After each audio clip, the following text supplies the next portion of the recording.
आज हम एक रियलमी का एसी लगाने के लिए आए थे, जिसमें कि छत से ही पाइपिंग निकला हुआ था। इसको हम फोड़वा रहे हैं। इसको फोड़वाने के बाद ये पाइपिंग देखिए किस तरीका से था। इस पाइपिंग को सुधारेंगे बहुत बढ़िया से।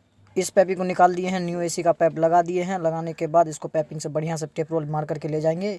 और ऊपर देखिए टेप रोल मार करके ले गए हैं, क्लिप मार करके इसके ऊपर आउटडोर लगेगा।